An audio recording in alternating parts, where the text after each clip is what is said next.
Hello everyone and welcome back to another tutorial. This time I'll talk about the usage of filters on the Mark II.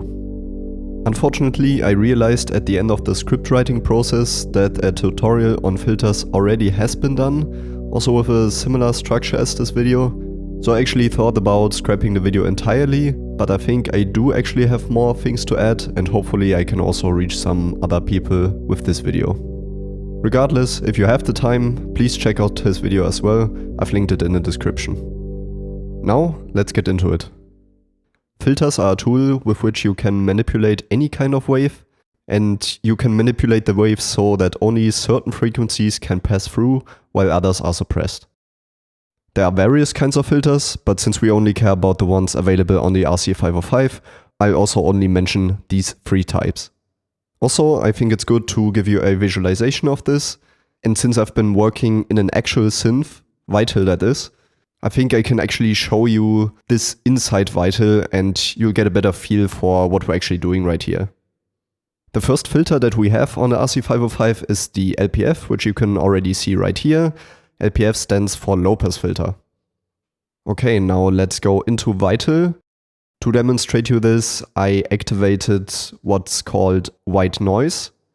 White noise is pretty cool because it contains all the frequencies that we can hear with a roughly equal amplitude. This means there are no biases towards certain frequencies.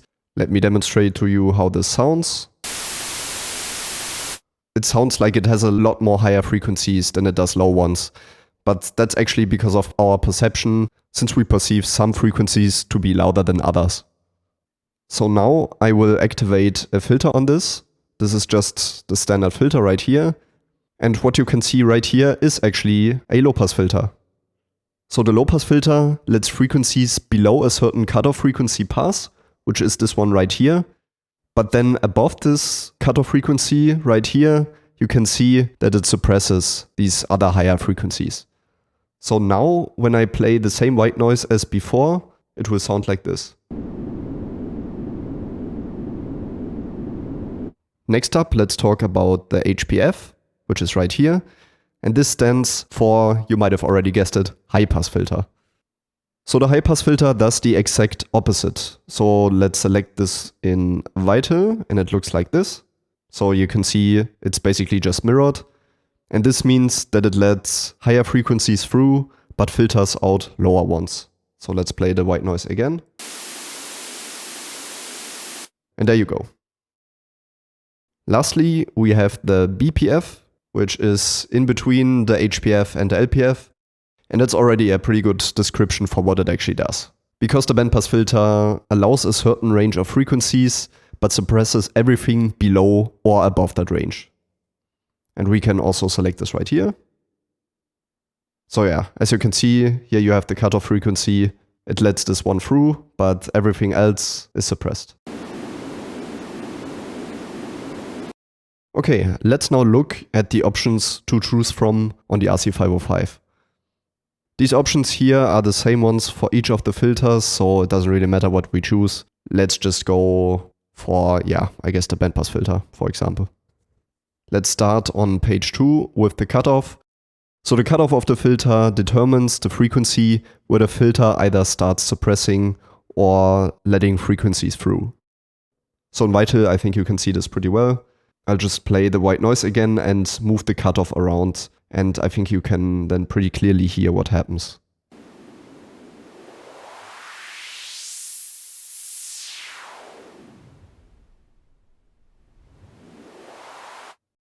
And the same thing happens on the loop station.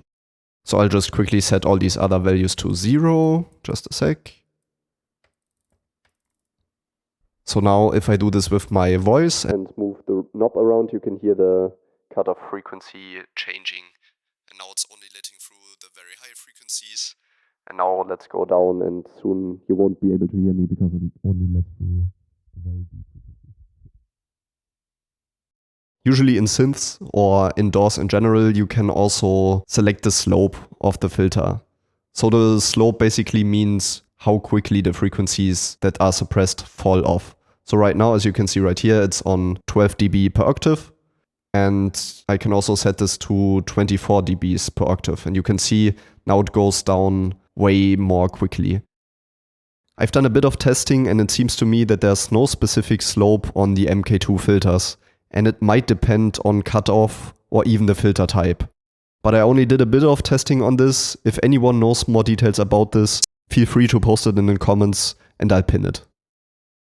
Okay, next up we have resonance, which is this option right here. And in Vital it would be basically the hill right here. Let's select maybe for this one the low pass filter. And I think you can see it much more clearly. So the resonance happens at the cutoff frequency, which means that this frequency and the frequency around it will be boosted. So I can do this even more dramatically. And you can see now the frequencies will be boosted a lot at that point.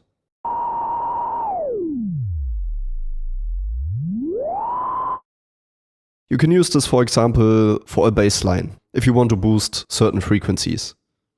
Since you have more cutoff values to choose from, which also means more different frequency values, in a way it's even more exact than the EQ, for example. Another cool application for this is the so-called filter kick, which, if you don't know, this is a very simple way of making your kick sound a lot cleaner, in my opinion. For this one, just add a bit of resonance and have a pretty low cutoff. 20 is fine. You can also go lower if you want your kick to be a bit more subby. Like this, for example, and then just do a kick. You can also use a very high resonance value to use the filter as a sound design tool, but I'll discuss this later. Okay, for the rest of this, I don't think we need Vital anymore. I can show you this all pretty well on the loop station, so let's just close it for now. And now let's get to rate and depth. Let me just choose one of the filters that still has the default settings, like this one. So with rate and depth, you can adjust how the filter moves, which means that temporarily more frequencies are let through. For example, if we choose one measure here, we don't really care about resonance right now, so let's put this to 0. And then just activate the granular delay again.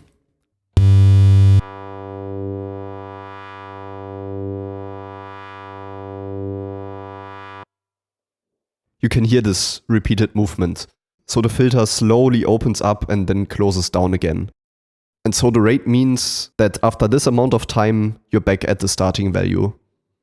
So if I set this to be my standard tempo and then activate my metronome for you guys, you should be able to hear that after one measure, we're back to the starting point.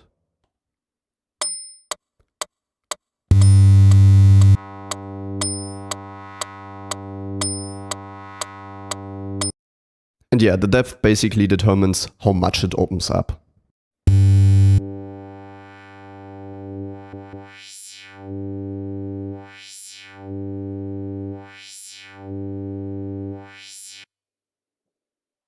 If you don't want to have a continuous movement of the filter, but rather one that moves stepwise, you can use the so-called step rate, which you can find right here on page 2. It is by default set to off, which is why you heard this continuous movement. And by setting a note, you can determine how long each step is. So let's just select, I don't know, a step of this quarter note. Also, now let's select a depth that is a bit lower, because 100 means the entire range, so you don't actually hear different steps. So let's just select 50, for example, again. And now you should hear individual steps.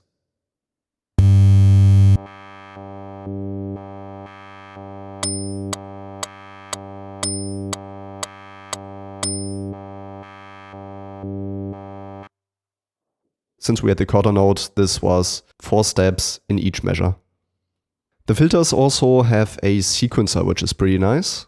You can find this here on page 3. First off, you have to press the switch so that it is on. What you can do right here is select what you want to influence with the sequencer. I think cutoff is a bit easier to understand for now, so let me just select cutoff right here. And then on the next page, you can see a bunch of options that you can select. So this first one is the sequencer rate. So just like with the step rate, you can set a tempo of the individual steps. Yeah, let's leave this with this quarter node, why not? And then the sequencer max basically determines how many of the nodes should be considered. Let's choose 4 for now. 16 is the max, but 4 should be enough to demonstrate you this. And then, I don't know, let's just select 0, then 30, 50, and 80. Yeah, something like this. And now let's go back to the other settings so that they're not confusing anyone. Let's put the depth to 0 and rate also to 0.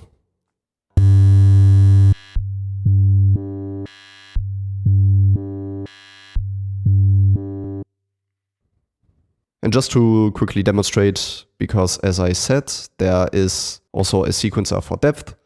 So for this, you just have to leave this on the default value, I guess. But yeah, for this setting, let's go back to the rate and select a node like this so that you can actually hear the different depths in action. And let's now test it with the granular delay again.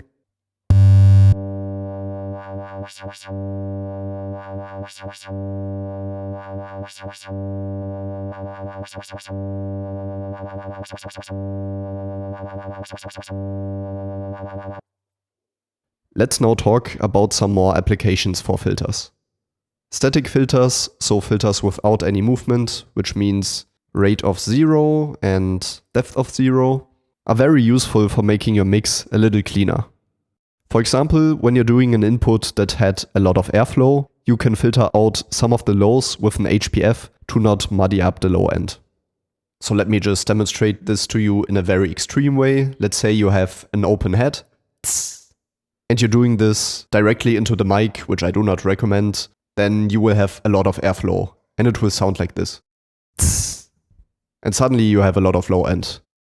So what you can simply do is add a high pass filter, and then those lower frequencies will be gone. I think the most popular way of utilizing the filter is with the FX knobs. Using these knobs with the filter activated changes the cutoff, as you can see right here. And it also does this in a very smooth way, which is quite cool.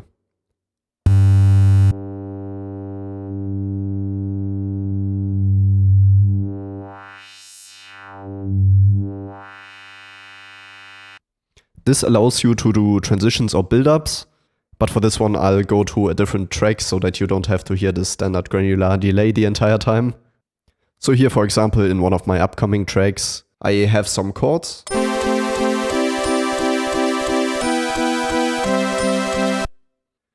And then here on this track I have a bit of white noise. It's not really white noise, it's just a shh, but it kind of imitates it, I guess. And then what I do is I have two different kinds of filters. The low pass filter is for the chords, which you will hear in a second. This will open the chords up. Let's pull this down to this value. And then we have a band pass filter. I showed something like this earlier in the video. When I moved around the cutoff for the white noise, it's basically imitating that, and that makes this kind of a riser, which is pretty cool. So the resonance is up for this one. And then one pretty cool thing that you can do with assign is changing the cutoff of two filters with one FX knob. I'll just quickly show this to you. Just go to assign, select one of the assigns, and then you can actually select the track FX knob as your source, and then choose one of the parameters of an effect as the target. So right here, you can see we're in FX bank C, and this affects the effect B, which is the bandpass filter. So in essence, what this means is that no matter what effect I have selected, it's quite hard to show you right now, but right now we're changing the effect A, but at the same time it's also changing effect B, the cutoff of this one. So what I'm doing with the track FX knob is I'm affecting both of the filters cutoff, which is really nice, as you hear in a second. Yeah, let me just demonstrate, I guess.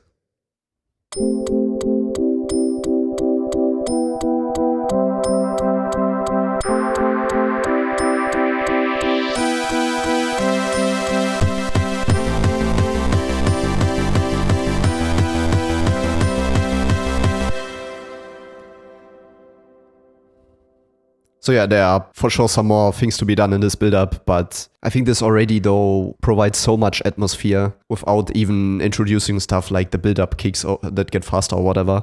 So it already does a lot. And in general, this has to be one of the coolest things to do on the loop station, just working with these FX knobs and directly hearing what they're doing. So you can 100% use this as a performance aspect if you do care about this kind of stuff. Alright, so as per usual, I talked for way too long about way too much stuff, and I haven't even gotten to the most interesting part yet. So for the sake of not releasing this video a week late, and also not having a 30-minute video, I'm just going to set the cut right here, and next week you're going to see part 2 of this tutorial, in which I'll show you how to create cool sounds with a high resonance filter. Until then, have a great weekend and bye bye.